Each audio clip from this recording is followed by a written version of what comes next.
If you've been following my exploits on the internet, you know that I do a regular show every couple of weeks or so where I have a panel of people addressing the Quran, where we read a surah or two of the Quran, and then I have a panel of people who were raised in Islam and who speak Arabic and who know the cultural interpretations and traditions and everything that I, as a Westerner, would not understand. And one of the people on that panel is my guest today. He is the author of The Islam Delusion, the Doctrine that Could Destroy the World. And Talal Al Ansari, is that it? Al Rawandi. I'm sorry, I read the total wrong thing right there. Talal Al Rawandi. I'm sorry.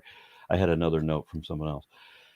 Okay, so on your you have I've read through a bunch of the notes on this and how it's all laid out. I would like you to just lay out for the audience how you got this all put together, if you would, Yes, please. indeed, indeed. First of all, thanks for having me, Aaron. Hmm. A brief about me: a British citizen, originally Syrian. My background is a qualified mechanical engineer with a BSc degree from Kingston University, England.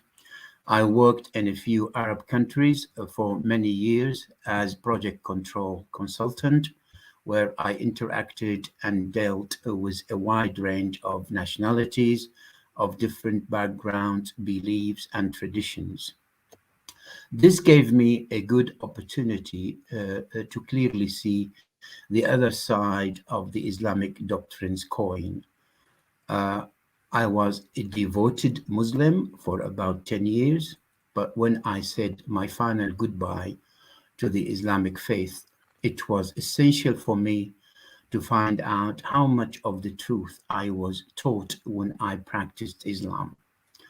To my surprise, I found Islam to be a religion based mainly on fabricated stories, myths, and lies, a religion that has been an excellent tool to be used for personal and political gains, all driven by Allah's heavenly incentives and fears of his hellfire's punishments. What struck me most uh, was that almost all practicing Muslims are not aware of their religion's dark sides that could be destructive to themselves, their families, and others. My book, The Islam Delusion, is the result of years of my thorough studies and investigations. The main purpose of the book is to give Muslims an the opportunities to re-evaluate their Islamic faith. It is for those who need to know what Islam is all about. I also believe the book is a must for those who wish to embrace Islam and for those who are to leave Islam for good. You say Both, you want you want people who want to embrace Islam to read your book. well, Why is that? before we start something, you need to know a little bit about it. Then you have to think twice. Okay. And I Okay. believe when people give in the story, Islam is a peaceful, Islam has a mercy, Islam is the word second largest religion, and it has so much to offer to mankind. At the same time, have a look at what the other side of the coin says, and then you will decide whether you want to go ahead and be a Muslim or not. So either way, you need to read and be aware of all both sides of the coin. Okay. Uh, and for those Of who course, about nobody adopts religion that way, do they? They just adopt religion because they were born into it. well, unfortunately, either you brought up with a religion as a child, being indoctrinated, or you've been forced, or you've been abused. Either way, religion never been given to you as a good picture. It's painted to you for the interest of some those who want to control you, And some importantly to those who want me, to abuse it's you, and you know the rest. yeah, Now, importantly what to me that religion is never something that you acquire through comparative study. I mean, it has to be get drilled into you when you're an early child, or you would never adopt it at all. absolutely, I understand that. And this is where we would like at least to teach people a lot about religion. And then eventually, if you feel there is a need for a spirituality, then by all means, pick up what you find suitable for you. Both these people should have an easy decision to make once they realize how much destruction and suffering the Islamic doctrine has caused over the past 14 centuries. Anyway, the book has 2 volumes. It has been published in Arabic, English, and French. Today, I will be talking about volume 1, and hopefully, I will be addressing volume 2 soon. That depends, obviously, on Aaron when he has some time to invite me again. Let me give you a summary of volume 1 that contains 6 chapters. The title of chapter 1 is Islam, a Religion of Peace. Here, I mentioned that Islam has many decrees inviting Muslims to fight the non-believers and not to be friendly with Christians and Jews.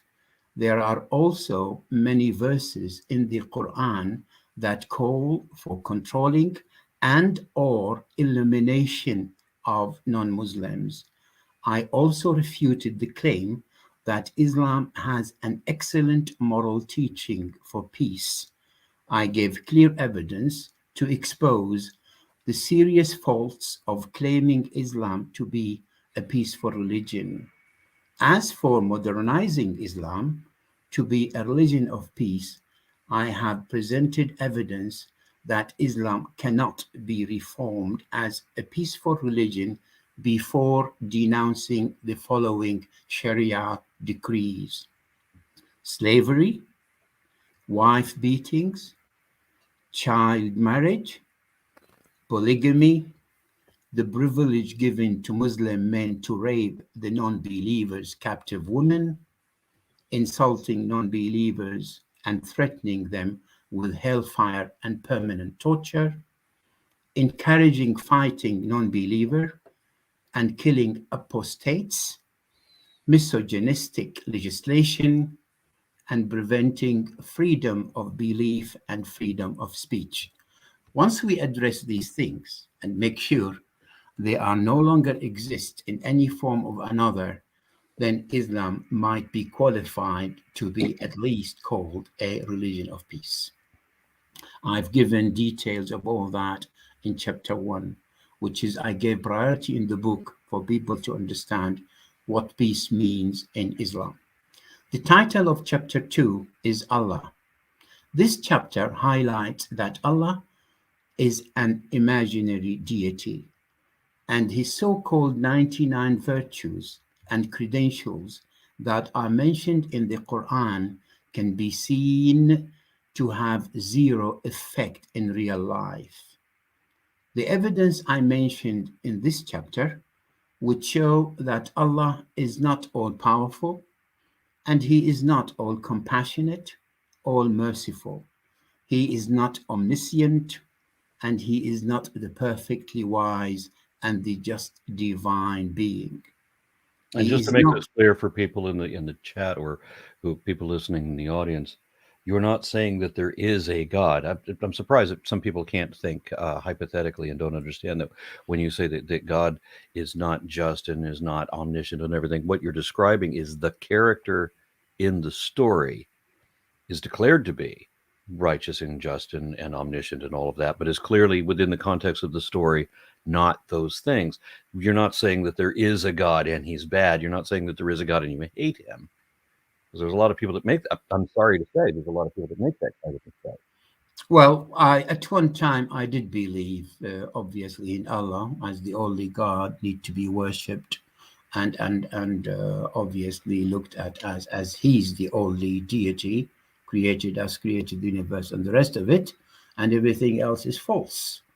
But and then I looked at his character. What I was told in the Quran, basically, what I was taught, and that's what I looked at. It has 99 names. We call them character virtues.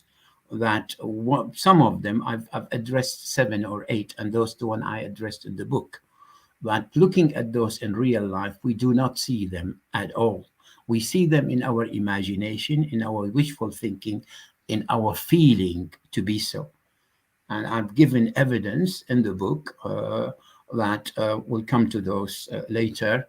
And as far as I'm concerned, and many Muslims, when they called on God, they hardly seen any reaction of God. When we say He cares, we don't see Him caring in any way or other. When we say He answers prayer, there's 9-10 million Syrian being deported, left home, being distracted, and none of their prayer being answered at all. As He, if He does exist, unfortunately, He does not care whatsoever. So all those examples, I don't want to be so aggressive in a way hurt people's feelings, but I have given my critics criticize every aspect we've seen that it cannot be projected in real life. That's what I'm referring to here. So they Muslims are said, well, God Almighty Allah has 99 virtues. We should see them in our daily life. We should feel them. We should respond to them. And if you ask God for something, you will see Him there. If He does not respond to you in this life, He will respond to you in the other life and the rest of it. So that's part of the indoctrination Muslims do believe in and do respond to. Now, He is not the source of peace. I'm afraid when I say that, because the struggle, the sectarian struggle that Shia and Sunni has faced for the past 14 centuries is the worst the history ever record. Has caused millions of victims, more than millions, and still on its peak, even after 1400 years.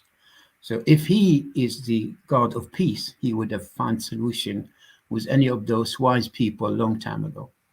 I mean, that's a simple example. I Now, remember being a little child and watching the news and realizing that every day the news was, was always acts of terrorism in the Middle East or whatever, and it was always the Muslims versus the Jews versus the Christians kind of thing. And I mean, I remember being a little kid and thinking that this is all three religions regard their God as a God of peace, and yet the three major factions of His, they're all worshiping the same God, essentially at least, and yet they've all been at war with each other each since their inceptions. absolutely true. And that will never end till we really get rid of religion and go back and respect us as a human need to survive together in peace. I fully believe in that. Now the just divine being, He is not the source of peace, by the way, the loving one or the watchful one, and He is certainly not the God who answers prayers. I did give some examples on that. And I always say to people, try and pray to God and see if any of your prayer can be answered. And if that prayer is answered, there's something wrong here, because whatever written to you as being your fate, it has to be done whether you prayed or not prayed. That's another example I gave, a few examples in the book. Now, the title of chapter 3 is Muhammad. And that's one of the chapter that I emphasize. It includes, I covered it in 25 pages, because Muhammad, obviously, Islam is based on 3 pillars. Allah is the top of the pyramid. Then comes Muhammad, who is the messengers who receive everything, and then come the message itself, which is related in the Quran and in Muhammad's deed. So he is the center, he is the crux of the religion of Islam.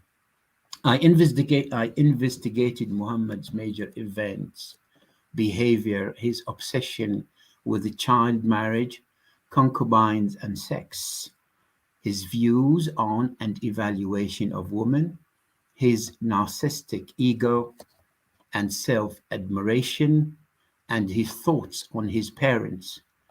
One can see Muhammad was a very clever man who managed to come up with one of the most delusional beliefs that has lasted for over 1400 years and has now become the second largest religion on earth.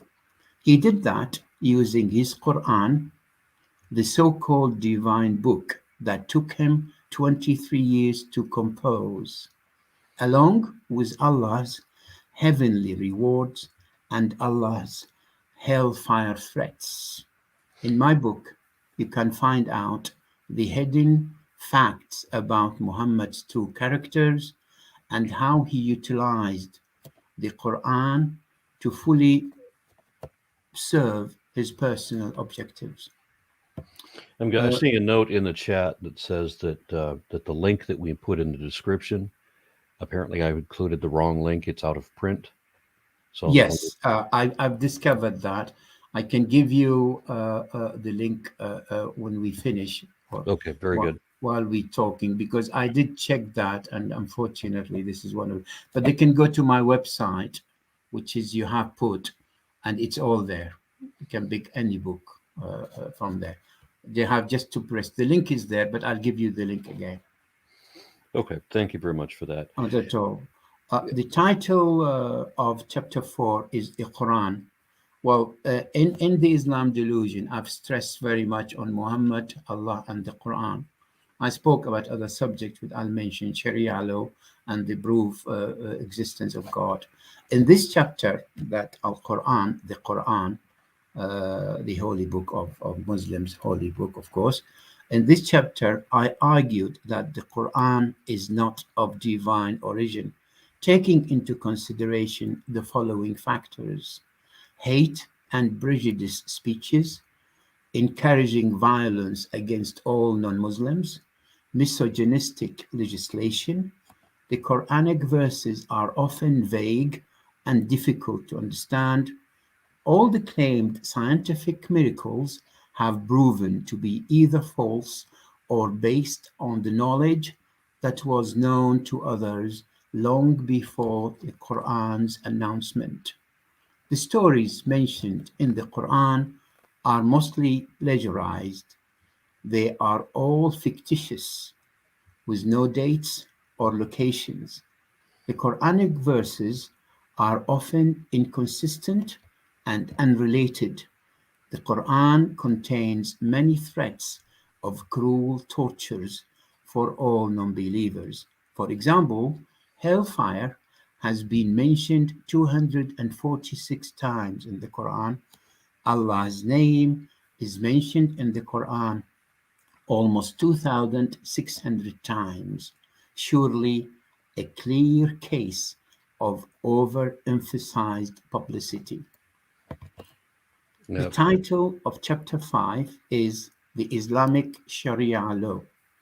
In this chapter, I highlighted that Sharia law is neither a fit nor a civilized legislation for mankind. I submitted 15 reasons why Sharia law is deemed to be the most intrusive and restrictive of all the legal systems known today, especially against women. The title of chapter 6, Is There a God and Would This God Be Allah?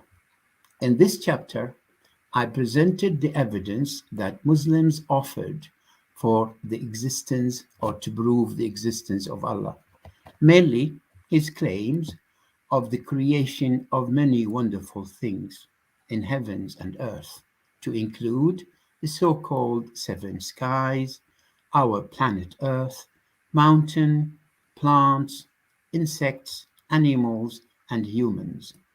I have also highlighted and refuted other arguments Muslim apologists have adopted to prove the existence of Allah, such as the five ways, the Kalam cosmological argument, and the ontological argument. Well, here I conclude the introduction, Aaron, and the floor is yours. Well, thank you for that. I've got a couple of questions. When I realized that I wasn't trained to believe any religion really from birth. My family didn't do indoctrination before what they deemed to be the age of reason, which they decided was 8 years old. So I was free from all indoctrination until my 8th birthday, when they started trying to tell me that the Bible was the absolute truth and the revealed word of the one true God and all that shit. And I remember my initial reaction on first reading was, no, this isn't the truth, because look what it says here. And I realized if I had been indoctrinated, then I would be able to just like walk over certain idiocies and absurdities and not even notice them, because you're going to have to be trained for that. But walking into reading the Quran as an adult, after I'm already skeptical of all these other religions, I see things immediately that I think lifelong believers might have completely overlooked. Is that the way you would put this? Right. So Yeah, I have to ask, what was it like when you were a believer? Can you describe how it was that you believed? yeah. Well, to be honest, we didn't have much choice. What I mean, I wasn't forced. I was lucky because I was told you need to be close to God. You need to get heavens.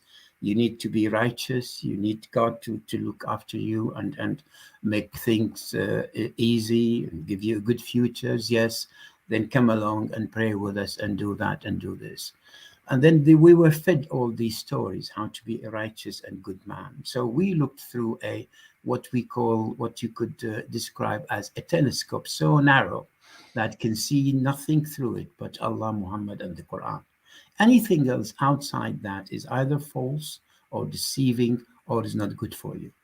And that's where really what I call the virus, the religious virus, that once a person being injected in it or being indoctrinated in it, will not allow anything else to come into the human mind but that particular things, that view, which is so narrowed. That's the only thing you looked at, you behave through, you are controlled through, you listen to, and you abide. And then you do whatever necessary because you feel your future, your life, and life after is all there. You don't do your job well, you're going to have it. Otherwise, your place in heaven will be there. And through that, the horrible things happen that anything else we were told, is totally, we need to be blind to, either not to listen to, or argue against, or try to get those people to be in our life. And that's the feeling. That's what I did for almost 19 years. I've also noticed a trend when people go for the deistic concept of God. If people think that there must be some undefined higher power, and it's okay to philosophically ponder that, but the strange leap that I see people make is that if you were raised in Christianity, then you were going to automatically assume that everything about the Bible is true, everything about Christianity is true. If you think that there's a God at all, you're going to think that it's the Christian God and that everything in the Bible is true. And whereas, of course, if you were raised in Islam and you start to ponder whether there is this deistic concept of a higher power, and does this higher power have a consciousness and concern for you, then you will automatically assume that the Quran is true. With both ridiculous leaps, and it's a hard thing to come to. It seems for people to realize that even if there is a God, Scripture is still man-made. And it's still wrong. Well, there is that part of how much emotionally a person can be controlled through religion. I've seen it now. I'm on the clubhouse often. I've got a corner which I talk to apostates. Now we are going through a society to protect them, to guide them, to give them counseling and the rest of it. But I've seen people for years and years, they are not even prepared to step one step away of that. The fear in them, the effect, the emotional, so much. And then they says, well, what if I died and I found these two angels in my grave, try to tell me who is your God? And if I can't remember that Allah is my God, I'll have it. They're gonna struck me all the way till doomsday. What if, what am I gonna do if God appear in the dooms, in the judgment day and ask me, have I not sent you a messenger? Have I not given you a clear book? Have I not told you so many times to do righteous and the rest of it? So The answer to all of those the answer to all those questions is no. You, Yeah. Well, you haven't sent me a clear yeah, book. This book is muddy as hell. yeah. It contradicts itself. Well, It as far as you're concerned, but not as far as they're concerned, okay, because gotcha. it's And as simple, far it's as sending a complete. It's messenger, you sent dozens of messengers, and they've all started different religions. not So only how is that? that, none of them succeed, but Muhammad, by the way, because Well, even the Quran, I've mentioned one important thing here, which is Muslims overlooked or they ignore or they never told. Apparently, one of the aspects of the Quran, Muhammad has shown that all messengers, more or less, have failed in one way or another. But he is the one. When God wanted to do a race among messengers, he is the one who managed to get number one. So that's something important. That's what you maybe could see in the Quran. And maybe Noah couldn't do the message. Jesus is claimed to be son of God, and so forth. And yeah, each messenger Muhammad mentioned in his Quran had a problem with people or had a problem with God, but yeah. not him. So Moses begins Judaism, Jesus begins Christianity, and then that's not even mentioning Buddha or Krishna or Zoroaster. So I mean, there's all kinds of messengers from God, and they all make the same kind of vague claims, but they don't make the same specific claims at all. They have entirely different religions, which causes one to question how divine any of them can be. Right, right. And who is the right one, by the way? Yeah, I've And got a question here. Have you ever had to protect an ex-Muslim from dangerous harm from leaving his religion, Talal? I did come across certain people that they were threatened, and I had to counsel them and tell them what need to be done. I tried to help, but sometimes the distance would not let me do much. But I did come across a few cases where people were threatened. They had to leave home. They had to hide for a while. And I do talk to many people what's need to be done and what's the nearest escape for them. But unfortunately, being in Britain and they being in the Arab or Muslim country far from each other, we can't do much apart from talking to them and see what the nearest opportunity for us to help them. I did come across many, and especially women, although men are more, because women under far more control for them to escape or to think of something else. And some of them were threatened. You have a few days, you have to, let's say next week, you have to think, I'll give you another 5 hours. You've got two choice, either to come back to Islam or nothing will happen to you but death. Yes, I did come across, and now it's not on the rise now because, as I mentioned earlier, apostasy is a little bit more easier. People can see support, people can understand, people can communicate, and people feel more confident to talk. And we see that on the rise drastically, if I may say so. Regarding prayer, and you said that Allah doesn't answer prayers, probably because we're not praying when we feel the need to pray. We have a specific question. There's something that we need dealt with, and so we have that specific request. But Islam requires everyone to pray every day, 5 times a day, and so maybe there's just a little too much static, and God's not hearing the message from everybody talking to Him at once. When you when you excuse me, when you pray in Islam 5 times a day, are you in effect just reciting the same poetry over and over again? Yes, yes, you do recite most of the things in the ruk'ah or the first ruk'ah. We say it when you stand. You always recite the beginning of the Quran, Al-Fatiha, what they call it. If don't know what how to say the opening of the holy book is called the Fatiha. This is need to be recited as the first chapter. Then you add whatever you wish from the Quran, as for 10 second, 20 second, either a short surah or something else from the Quran, and that is what you do. But when you do the all the ceremony of the prayer, you do the same things over and over again, 5 times a day. Correct. I always thought that I asked somebody for evidence of God when I first started into into this kind of activism some 25 years ago. And I was told that if you want proof of God, all you got to do is go out into the desert and fast for 7 days. Ask God to show him proof that he's there. Ask God every minute of those 7 days while you're fasting. Pray with all your might to ask God to show that he's there, and he will show that he's there. Because with that kind of obsessive behavior, of course, that's what's going to happen. The longer you talk to yourself, thinking you're talking to someone else, the more likely you're going to hear answers to talking to yourself. And it doesn't matter if you're talking about which god you're talking about, or if it's the spirits of your dead ancestors or your animal totem. If you talk to a volleyball long enough, the volleyball will start talking back to you. Absolutely. That's the attitude that we have as a human, a very complicated people, obviously being evolved for millions of years. We come to the point, if you visualize that chair I'm sitting on as your God, probably you'll talk to that chair. And this is what religion does. It plays on that part of the emotion, that part of imagination, that part of endless, what we call a place in our brain that could contain anything and could relate to anything. And unfortunately, that's where reason comes into it. In religion, there's no such a thing as reasoning. There's only submission, feeling, as you said, and then believe in something, which is not only believe in that deity, but believe as well that deity is there for you. If he or she does not respond now, certainly respond in due course.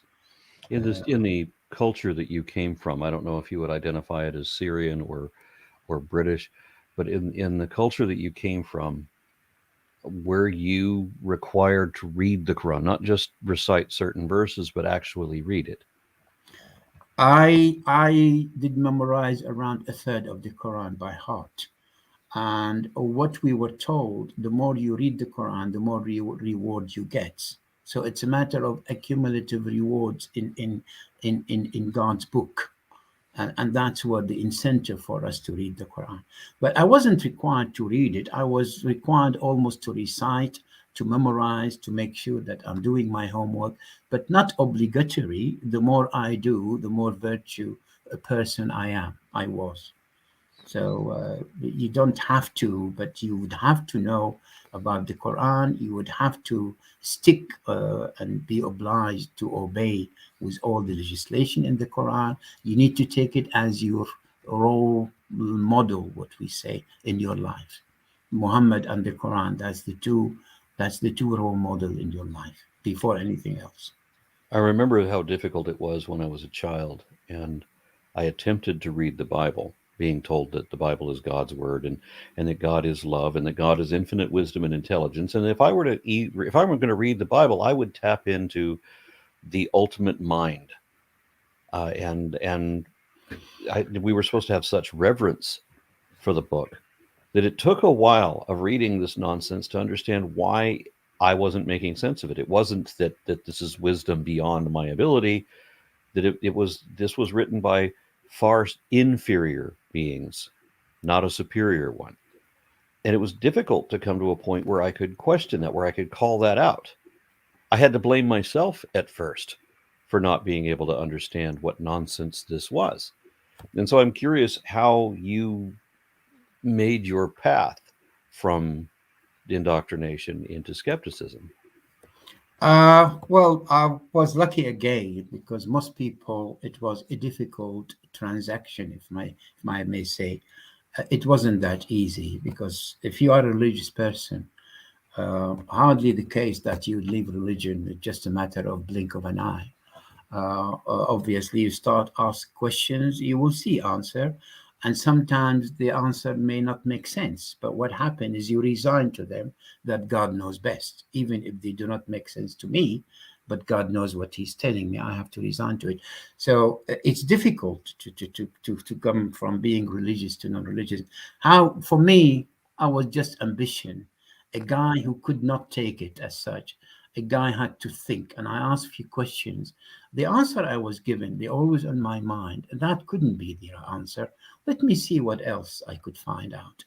Let me see how people think of religion. Let me see. So I was inquisitive. I was ambition, and that's where I started. Didn't really give monkey toss when I found myself accepted in UK a long time ago to come here and further my study. I mean, that was the dream I'm seeking at that time. When I came over here, or before I go to Saudi, UAE, Qatar, and I traveled many countries, I saw things different. I saw whatever I was told just does not apply. And the God that he was supposed to me all the time, he wasn't there. He wasn't there at all. In fact, every time I needed him, I get things done on my own. And if I call on him and rely on him, I get just to be failure. So that's where I started to think, well, there's something else there apart from what So I told. your departure from Islam was not based specifically on the text. It was based on other considerations. It was based on, I guess, a philosophical perspective, analyzing. Yeah, no, knowledge and curiosity and one of those. I mean, it's in my genes, in our family genes. We need to know things properly, and we always ask many questions, and we go to many people. We don't stick with one. I'm one of those who've been told, do not believe anything you hear, and only believe half of what you've seen. And I think I did apply that in religion as well. So, when you started into this, now you're able to reevaluate the Quran. You're looking at it through new eyes, so to speak, or you're narrowing your eyes as you look at these texts. And I'm curious then, what was the first one to jump out at you, and so that you realized this isn't right? It's not only this is not right. It is the unfortunate thing is not only not right, it's wrong too. I mean, if you tell me something and you said, I'm not too sure what it is, I think it takes me to that and say, okay, made a mistake. We call it innocent mistake. You admit that. It is the contrary. The Quran says something, though nature, laws, science, the common sense conflict with it totally, is still adamant. This is the way it has to be. Even if the science and everything else tells you elsewhere, one day all that change and you will find the book is correct. So and you'll see there is adamant in this aspect that really want to control you irrespective. That's the worst thing about it. Then you will see, I mean, in the Quran, in my two books, I spent almost 5 years reading and looking into the tafsirs, all the explanation, interpretation, just for me to find. Now I've got my channel, Talal Al Rawandi, and I put five episodes in English, mainly in Arabic. 12 of them are dedicated to the Quran. There's no miracle in the Quran. There's a huge conflict. There's no scientific evidence in the Quran. There is a hell of a medium, a hell of a platform to announce a God who seems to be so desperate to be acknowledged by people who think they are to him nothing. So all these questions come, and I did find the answers when I looked into a different what we call it holes from the one that I was told to look and accept. So when you get to this book now, you've got a number of specific critiques, and I'd like to talk about each of them, or a few of them anyway. You mentioned a 800 people slaughtered in one day, for example. We'll get to that in just a second. My thought is that if this is supposed to be God, and this is not just the God of Arabs, this is supposed to be the God of the cosmos, 11 jillion galaxies all under his control, and yet he seems obsessed with one particular region at one moment in time. And it matters to him so much who kills who for what reason. That's not only that. You could see this another reason makes you think twice or three times or 100 times. Is this really a God's doing? I mean, is that God really so much wise and so much knowledgeable to get down to this level? It can't be. There's something wrong here, seriously wrong. I mean, when Muhammad's married, we'll get back to this marriage to Aisha, obviously all sects of Islam acknowledge, apart from some people try to elevate her age to 18 or 17. They were not successful. They tried to work out some years and make out that Aisha was not 6 years old when he married, when she was betrothed to Muhammad, or he married her.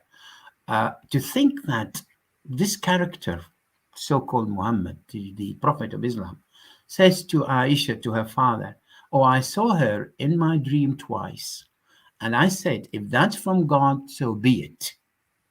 And that's the only reason he gave for this girl to be his wife, obviously at 6 years old. And we were told that when he took her to bed, or he took her to her bedroom or home or with him, she had to take her dolls with her. Think of a child taking her doll with her. And she is a wife of 53 years old man. And that's God has literally revealed to him in his dream that this is the woman. He showed it to him in her silk garment, and that's the woman. And it was twice. So it's a confirmation of that. So, I mean, if you can, and Muslims believe that's a blessing, that's a gift. I mean, this is this is the irony here. But most Muslims believe that's a gift. That is God blessing. And what a blessing for his friend Abu Bakr and Aisha. She was selected to be the prophet, the most beloved person to Allah. What else would you need more honor than that? Yeah, as I understand it, she was married to him when she was 6, but they did not consummate the marriage until she was 9. Is that right? That is what we were told. But in Islam, your wife is your wife. You could, what we say, you could fiddle. I mean, the word we use, you could do many things with her, but not really have an intercourse. She's 9. But that's what we were told. But it's his wife. It's legal for him to make love to her, to have intercourse with her anytime he wished. There's nothing to prevent him, because illegal marriage in Islam, it's his. She is his. Yeah, and if anybody That's what we were finds told. if anybody finds this particular thing disturbing, and you would judge Islam based on this passage, and you think that the Bible might be superior, I would encourage those people to read Numbers 31. Right. Because there were a number of Christian apologists who tried to say that when it says, when Moses told his men to kill all the mothers, they've already killed all the families, but they've taken the women and children, and then Moses now tells them to kill all the women and kill all the boys among the little ones. I wonder what among the little ones means. And then there's a number of translations for the women children, or the infant women, or the little one women. We know that in Jewish tradition they have a division for the bat mitzvah, where a little girl is pre-teen, then she's a child, and then when she's 13 she's an adult, kind of a thing. So what I've seen Christians try to argue that this passage refers to 20-year-old women, when clearly there's no part of this is justifiable. You've murdered everybody's family. You're killing everybody now. You're keeping the women as sex slaves. It almost doesn't matter anymore whether they're 20 or whether they're 10. But the passage clearly states that they were supposed to take the little girls, the women, children, and keep them as sex slaves. Keep them for your own pleasure. And somehow the only thing that Christians find immoral about that is that bit, whether you're keeping them for your own pleasure, because somehow murdering their whole families and their little brothers and everything, that didn't matter. That was somehow moral. But anyway, that's the Bible. That's what happened in the Islam. It's a copy. It's more or less a copy, because one of the Jewish tribe, he killed all her family, and he really said she's he was his concubine from the same day. He killed her, and her name Rayhana. Okay, and that's the well-known story. Now let me read the hadith. I picked up the hadith. What obviously Muslim apologists consider Muhammad's marriage to Aisha at such a young age to be a norm at the time. Besides, They are convinced that this marriage was a divine inspiration. As Muhammad said, the hadith is as follows, and this is the translation: You have been shown to me twice in my dream. I saw you pictured on a piece of silk, and someone said to me, This is your wife. When I uncovered the picture, I saw that it was yours. I said, If this is from Allah, it will be done. Okay. Hadith reference is number 9, and it's written, it's authenticated hadith. All Sunni and Shia acknowledge this hadith as true. Would you clarify for what members of the viewing audience do not already know, what is a hadith or the Oh hadiths? yes, yes. The hadith is what basically the Sharia based on 4 pillars or 4 factors or 4 things from which legislation, decree, and decision can be taken. The utmost, the first one, which is the most priority number 1, or the top of the list, is the Quran. So we go and take our legislation, decree, worshipping, what we need to be done from the Quran. If not, we look at what Muhammad says. Now, the hadith is whatever Muhammad says in his lifetime. As he mentioned what need to be done, he mentioned what is the best to be done, and he made a decision regarding certain things came in the Quran, or certain things being reacted among his followers. And that's called hadith. What he said precisely and being copied from him, that one time, well, don't do this. For instance, pray as you see me prayer, because the Quran did not mention how to pray. He mentioned that maintain your prayer, and that's good for you. Then we go to what the Prophet says, and that's called hadith. It is his talking, his saying about particular things to explain to Muslims what need to be done and what's best to be done, as far as to be a virtuous person. That's hadith. Now, the hadith is ranks into 5 or 6 ranks. The 6 imams, we call them, people who quoted or who managed to write the hadith: at Tirmizi, Muslim, Bukhari, and Nasa'i, Abu Dawood, and Malik. Those are regarded as the top authenticated people from which the hadith being descended from one to another. They picked it up from people who they did trust. They found they have a good references, they are reliable, and the rest of it. And that's how they have given us the hadith from one generation to another. So whatever comes, they have accounted to some around 27,000 hadiths, these 6 imams or 6 writers of the hadith. Oh, by the way, none of them are Arabs. They're all Farsis, okay, Persians, just to let you know, which is a bit strange. But here you are, those people who joined Islam around 200 years after Muhammad. And the hadith we start recorded, hadith started to be recorded around 200 years after Muhammad's death. Okay, they picked up that all from the followers and followers after followers. Now, the unfortunately or fortunately enough, there were around 720,000 hadiths being spread among Muslims, and they found 96.5% of those are what they call fake and weak, and something that, and this is the truth, and all Let being me just hit that figure again. 96% of the of the hadith. hadiths were not authenticated, not reliable, either faked or false, or being made to measure to fit a certain purpose. So what they have taken, the 4%, the 6 imams, the 6 writer, the 6 head of hadith tellers, around 28,000 total. Okay. So, what would you? I'd still like to hear your the stages of your deconversion, if I could.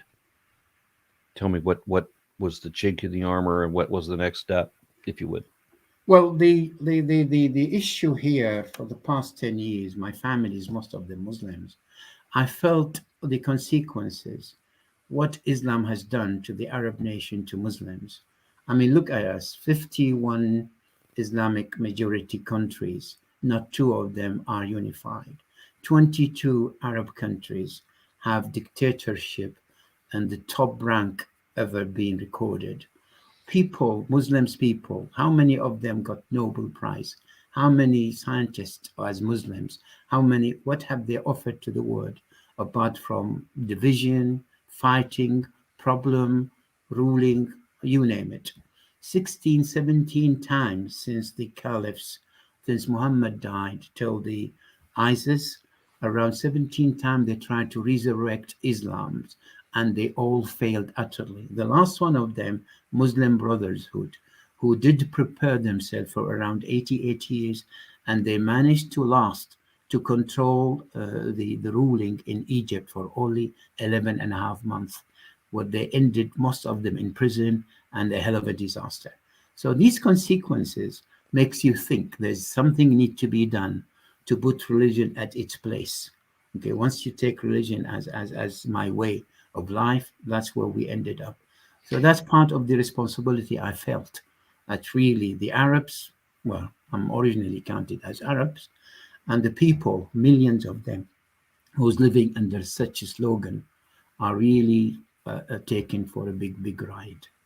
And that's where it started to really criticize Islam's and show the faults, show the gaps, and put on the table a clear evidence for people to think twice. If they do want to have religion, keep it spiritually, keep it in your home, keep it in your bedroom, and good luck to you. Apart from that, it will not be good for anything else.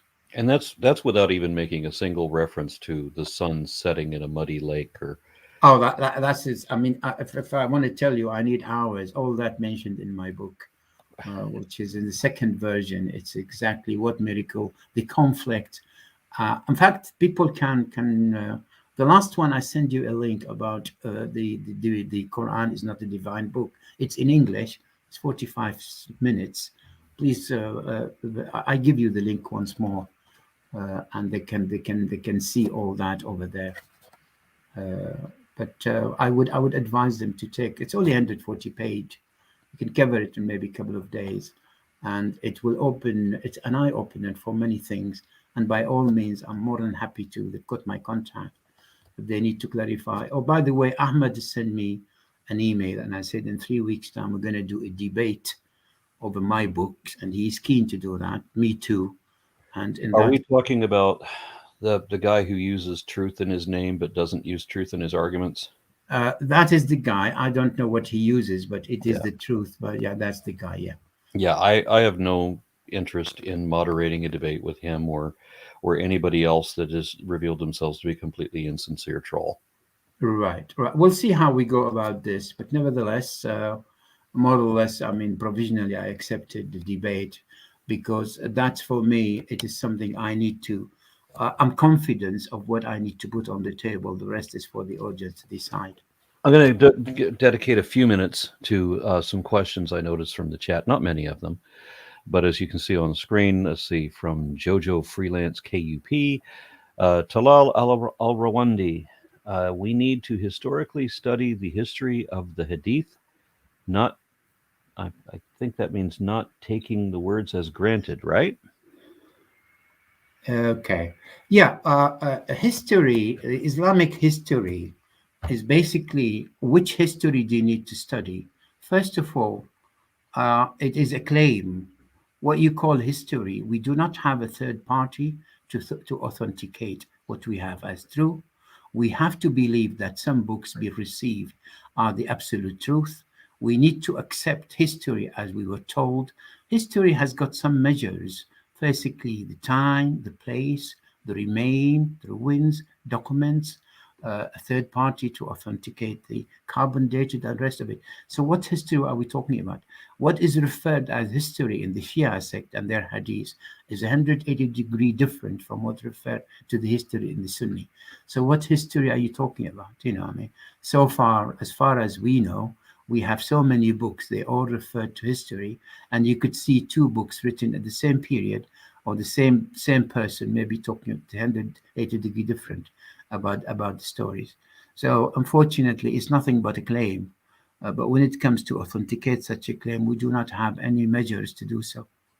And we have No. the same thing, of course, with Christianity when they want Yeah. to declare that the Bible is history, and they're talking about things that are plainly only So metaphorical mythology. That's all it ever could be. exactly. So what I would say, compare or that hadith, for instance, if we take one hadith, it says, I mean, that hadith is a joke, that one of the followers has seen one of the monkeys stoning another female monkeys because she committed adultery, and he joined along with that scenario.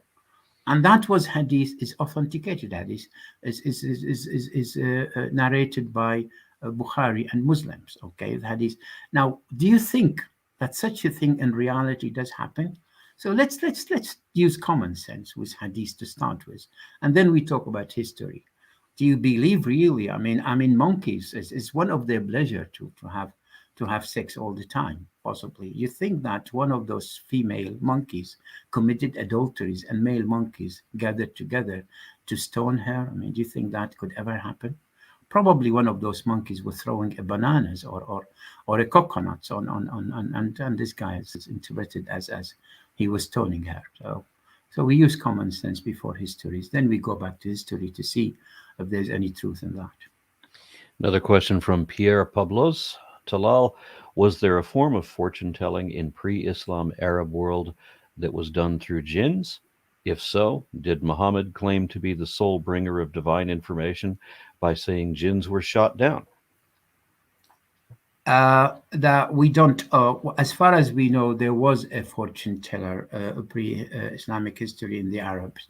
They did believe in it, around 360 deities, and they were great worshipper of different gods, and gods, to them was an important thing. So is they used to go to a certain tents and read the fortune. Yes, there was. But as far as jinns, I think Muhammad picked up this from previous religion and previous, the let's say the Ashuris, the Aramis, so many of them did believe in a third world like angels and jinns. So that wasn't really his own making. But he did refer to jinns, and he talked so much about jinns. And one of the aspects about jinns that God Himself did allow them to go up the sky and spy on His kingdom. But when Muhammad was sent, God decided that's no longer permissible. And this is in the Quran. The ayah is very clear in that.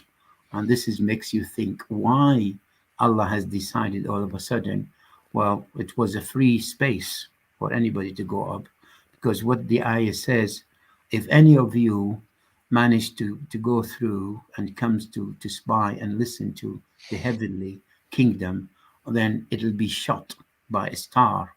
Well, apparently there's no such a thing as a star to shoot the jinns. Then Muslim apologist has interpreted that as no, he referred to remaining of the stars and the rest of it. But now, if you go up, you will see a rockets just waiting for you. Okay. Yeah, I must apologize because I've got somebody spamming in the chat who's asking the same question like 100 times, and it has nothing to do with what we're talking about. Was Archaeopteryx a bird or a dinosaur? Well, all birds are dinosaurs, and Archaeopteryx was a dinosaur, but it was not a complete bird. Now shut up and stick with the topic. I'm sorry I don't have any moderators working on the chat today. No worries. Right. All right, So that's that. The jinns. I did refer to some Muslims believe in jinns. Believe there's two parts, two sects. Those Muslims jinn and non-believer jinns. Okay, and they believe those jinns could literally get into you, occupy your body, and behave. And you will see in many Arab countries, especially in Morocco, Egypt, there's some people specialize, so-called specialize in getting rid of those jinns by using the Quranic verses and some saying that they have learned from their ancestors. And as far as they're concerned, they have a power to manage to recognize these jinns and get rid of them. Well, was the And third. again, for those who are not familiar with Islamic tradition, jinns, of course, refers to genies, Exactly. and genies are also the Islamic version of devils. Just to clarify. All right, well, Talal, I think we've about covered it. It's been an hour. It seems like a good time to wrap up. I'm going to give you another couple of minutes to sell your book. Mention also the previous book that you wrote. And Yeah, the other one is the danger of the Islamic doctrine. Sorry, there is one of the audience in the last sessions. I forgot what's his name. Was it M something I M? don't remember some troll. Yeah. Well, he That you, said that I plagiarized. I am a deceiver. I did plagiarize my work. I couldn't, for the life of me, I couldn't understand where he come up with that accusation. I did ask him to give me which part of that you either did not understand or you think I did steal from someone else. He didn't come back to me, and I did mention that in my comment. Now, if he is I wouldn't sweat the referring, trolls. sorry, I wouldn't sweat the trolls. I've yeah, gotten comments like that about myself sure, too. sure. But if he's referring, I have given him the benefit of the doubt and says that this guy may very well has read or managed to read the book that I wrote in 2018, and it's called Islam Under the Microscope of the Free Mind. The name I used, the pseudonym I used, Amir al-Sharawi, okay? And that was with Tradition, a German company I published with them. By all means, I can give him the reference, I can give them the permission to give them the detail, and he will see on the book the same author description will be on the same book as the Islam Delusion. If that's what he's referring to, then fair enough. But if he's referred to something else, I'd like him to give me a shrink of evidence of what he's talking about. I think you've already given that troll too much attention. Yeah, You know, sure. they don't have an identity on the internet. They just want to say things and see if they can get a Right. rise out of you. Wouldn't worry about it at all. Not All at right. all. Can So I give you the link? I think we need to give you the link, or yes, I will. I'll have the link or the good link in the description as soon as we get off of this. right here, right here. Yeah. Good enough. Yeah, yeah. Anything you wanna ask me about Banu Qurayza tribe? Is that something you wanna? I You want? wasn't I wasn't aware of them, so I don't have any questions about. All I right. didn't know. Okay. Well, let me just give you a brief on that, if you Thank wish. you. Is Yeah. this the one where 800 people were killed in one day? Yes, yes. It Okay. is in 627 AD. Almost 800 members of the Medinian Arab Jewish tribe called Bani Qurayza were massacred by Muslims. Actually, this is the worst massacre during Muhammad time that took place. Okay. Now, the killing went on for a whole day. Those who escaped death were taken captive and sold at slave markets. This, according to Muhammad, was Allah's instruction to punish the Bani Qurayza tribe for their alleged treason in siding against Muslims with the Quraysh and allied tribes, well, from Mecca, during the Battle of the Trench. That was the last battle that Muslim has managed to win, when it is obviously Quraysh has accumulated around 10,000 fighter against the 3,000 in Medina. One of the Muhammad followers suggested to do a trench to prevent them from onslaught to coming to Medina. And lucky the Muslim at that time, a huge sandstorm came and dispersed the Quraysh. The stories is well documented. Now, once they finished with Quraysh people, he turned immediately to Bani Qurayza that they are supposed to guard the north of the Medina. I put a map in the book to show what happened and where are they and all the stories, and I put all the reference. Now, basically, the only reason he went to them because Jibril appeared to him while he's having his bath after he finished the fighting, and he says, "How on earth you put your weapon down? We haven't put our weapon down, we and the angels. So Muhammad asked, that's exactly the hadith. Muhammad asked for where to, and he pointed to Bani Qurayza, and he went there. He sent before, he, I think, encircled them for 1 month, say 25 days. They've offered to leave everything and just go with themselves, just escape death. He wouldn't accept that, and he sent somebody to be a judge called Sa'd ibn Mu'az. And that Sa'd ibn Mu'az, he arrived there, said, "What have you done?" "Well, I judge for all men to be killed, women and the children to be taken slaves, and all your property to be confiscated." Muhammad responded, that is the hadith says, "What you've said is what Allah and Muhammad would have said." And in one day, they're saying between 700 and 900 were executed in Medina. And women were taken slave, and the children as well. So And that's well documented. so these people and the women being taken slaves and all that, these were also children of God at one point, right? I mean, God was supposed to have created us all. He was supposed to have created every planet. Why does he have such a regional perspective, both chronologically and geographically? Yeah, let me mention the verse that seems in the Quran to sanction and support Muhammad for what he did. Obviously, after he did that, he need to have a support from his Quran. So he did bring that verse. Now this is chapter 33, verse 26 and 27.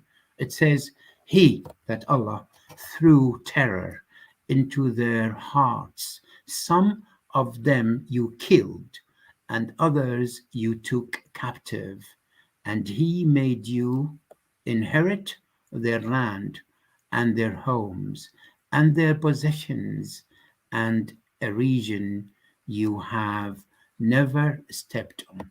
Okay, that verse is came straight away after Muhammad has executed these people, and this is a support from Allah. What he did is the right thing. I have a relevant question that I should ask at this time from Ishaq Ibrahim. I have a question. Did archaeologists discover the mass grave containing the Jews from, you're going to have to pronounce that, I can't. Bani Qurayza, Bani Qurayza. Well, we don't know because the Saudis, unfortunately, people who control Saudi Arabia would not let anybody to either investigate their history, to look into the remains or no, we don't. If they did allow, we would have, a lot of people who've done a lot of things would at least looked at the documents, if any available. Now, by the way, at the same time, there is a lot of things change in Saudis, and the place as so we know, but nobody would allow them to do so.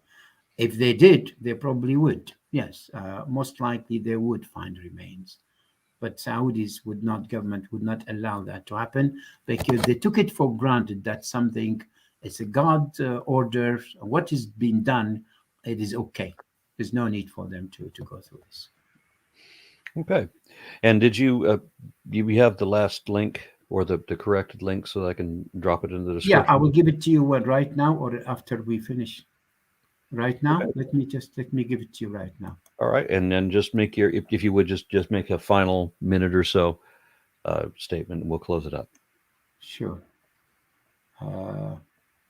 When you need something, you won't find it. I'm trying to just log in, and I think I will. Let me pick it up. Just give me a minute. KDB. Yes, I was surprised to see that is not available, and I thought, oh God, what's happening?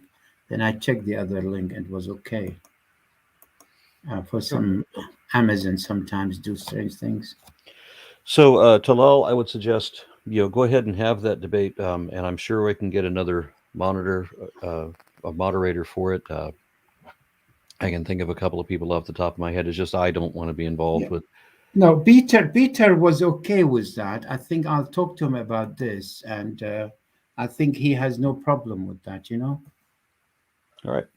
All right. Well, Peter thank you very and much. Mubarak. I'm sorry? Peter and Mubarak. Both of them are potential moderators? Well, Peter said he will talk to Mubarak. They have their channels. And I'm trying to put the number now. Okay, that's correct. All right. 727. Ask me to put the number to verify and then step in. Oh, I'm in. Report books. Okay. And now the Islam Delusion. I have 5 books there. Uh, Volume 1. In a minute, it'll be there. All right. Okay. That's the ebook, but they will see from the ebook, they will see everything. There you go. Okay. US. All right. All right. Well, Right. uh, I've got it. So where would you like me to copy it? I'll just send it in the email, and I'll. How about the live chat? Would that be better? It's easier for me to copy it in the email, especially since I'm about to close the show. Okay. So not on the live chat. No, not on the comment. No. Yeah. All right. I'll send it in the email. Okay. Thanks a lot, Aaron. Anyway, but by all means, I would ask people to please go and read the book, pick up the book, give me your comments, your assessment, your evaluation, your comment would be valuable. I'm about to write another book, particularly about the Quran. Is the Quran is a divine book or not? Yeah. And once again, I do have Talal's website linked below, which is also includes the link to his book. So if you want to contact him, or if you want to talk about that book, or maybe the previous book is on there too, is it not? Yes. No, not on the site, but they will find it if they put the Islam and the microscope of the free mind. They'll find it. The first book will come. Okay, Google, All right. but not on site. Well, thanks a lot, Aaron, and thanks for everyone else, and I appreciate your time. Thank you. Bye-bye. Right here.